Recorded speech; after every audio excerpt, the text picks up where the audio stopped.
C'est une blague? Non.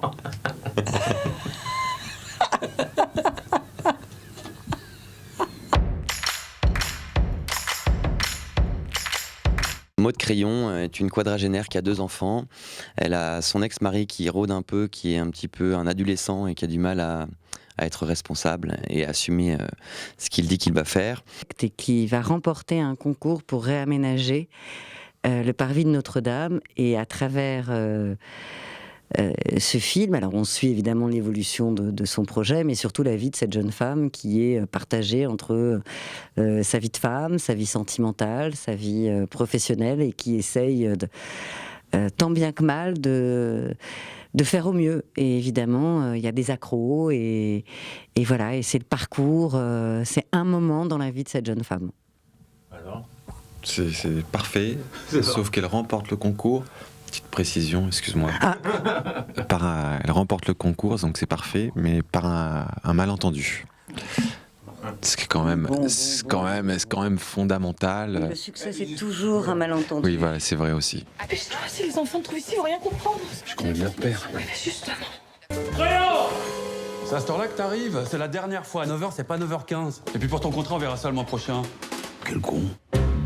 Il y a la mère qui veut te voir. La mère de qui? Bah, la mère de Paris.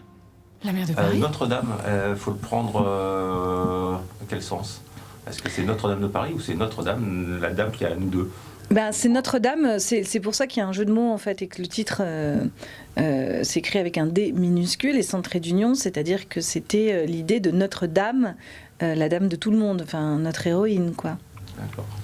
Qui, parce que le film, pour moi, avait une vraie volonté féministe en fait, et féminin, c'est-à-dire vraiment de mettre, de croquer comme ça un personnage de femme quadragénaire avec tout ce que ça entreprend dans la société d'aujourd'hui, d'être une femme qui travaille en tant qu'architecte, donc un métier où les horaires sont quand même assez compliqués, où il y a beaucoup de travail à fournir, etc., et qui en même temps a des enfants et qui en même temps est seule pour gérer tout ça. Donc c'était vraiment l'idée de la femme qui est comme une addition de choses, c'est-à-dire qu'elle travaille, elle s'occupe de ses enfants, en même temps elle fait le ménage, les lessives, les courses, et en même temps elle doit gérer son ex-mari. Donc c'est vraiment l'idée de la femme complètement écrasée par la charge mentale. Donc c'était un peu ça aussi l'envie du film et du personnage de Maud Crayon. Enceinte de 4 mois. C'est une blague. Alors le budget dont vous disposez est de 121 millions. 121 millions. Laissez-moi faire, j'ai mon brevet de secourisme. T'en fais pas beaucoup de comédie, pourquoi? J'en fais pas beaucoup parce qu'on m'en a pas proposé beaucoup jusqu'à présent, c'est en train de changer un petit peu. Mais on a souvent, on m'a proposé souvent des films avec l'emploi que j'avais eu à mes débuts, ce qui est souvent le cas des acteurs, hein. Il faut beaucoup d'imagination pour ça, pour donner un rôle de comédie à quelqu'un qu'on a vu que dans des drames. Et je suis pas la personne à qui on pense en tout premier lieu pour faire une comédie. Mais c'était un souhait que j'avais, j'en avais parlé à mon agent, j'avais vraiment envie de changer un peu de registre parce que pour moi la comédie c'est très noble, c'est très dur. Et c'est pas du tout un genre mineur dans le cinéma. Donc c'est plus dur, je crois, de faire rire que de faire pleurer. Et j'avais envie de m'y essayer. Et ça s'est fait avec Valérie et je suis ravi. Moi, c'était la seule chose, peut-être, si j'avais dû avoir une crainte, c'était celle-ci, c'est-à-dire un metteur en scène qui joue à la fois, puis elle est de chaque plan quand même. Et en fait, non, parce que c'est l'essence même de son travail, c'est-à-dire qu'elle distribue les cartes, elle est là, elle est au cœur du processus tout le temps, devant, derrière. Ouais, c'est très stimulant. Elle est éminemment poétique et incroyablement vive. Donc, tourner avec elle, il y a quelque chose de très jouissif, quoi. C'est très excitant, c'est très amusant, c'est assez fatigant parce qu'elle va vite. Mais fatigant, c'est pas gonflant, c'est pas saoulant. Mais voilà, quoi. Elle tend vers quelque chose et elle embarque avec elle son équipe, aussi bien ses acteurs que son équipe technique. J'ai toujours su que t'étais hyper cul. Est-ce qu'on joue naturellement ou on joue un peu décalé sur un truc comme ça? On fait comme on peut.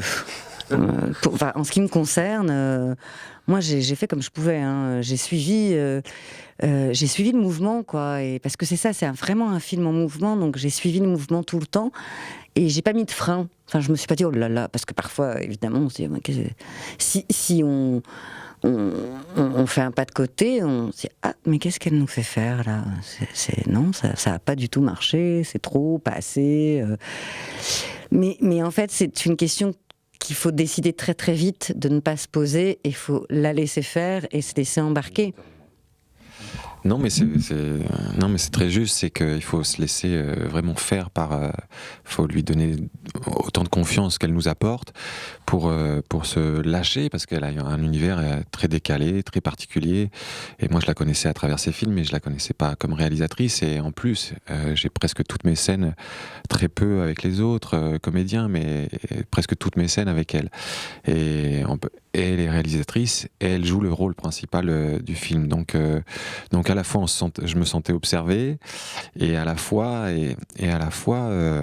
très observé sur les contre-champs, et à la fois c'était super, mais il fallait très vite effectivement ne pas se poser trop de questions, parce qu'elle nous dit par moments de faire des choses auxquelles c'est complexe, hein, un acteur, parfois pas tout le temps, mais dans la comédie, ou dit est-ce qu'il faut en faire des caisses. Oui, voilà. Donc moi, de temps en temps, elle me disait vas-y Thomas, fais-en beaucoup plus. C'est pas assez. Et moi, c'est pas ce que je voyais dans le scénario, ou à travers ce personnage qui me semblait plus réaliste que ça, plus compliqué, plus tordu, plus mélancolique. Elle voulait que je le sois, mais elle voulait aussi que j'y apporte ma fantaisie, ma folie, qu'elle connaissait à travers entre guillemets quelques films qu'elle avait vus avec moi. Et ouais, il faut tout de suite y aller, quoi.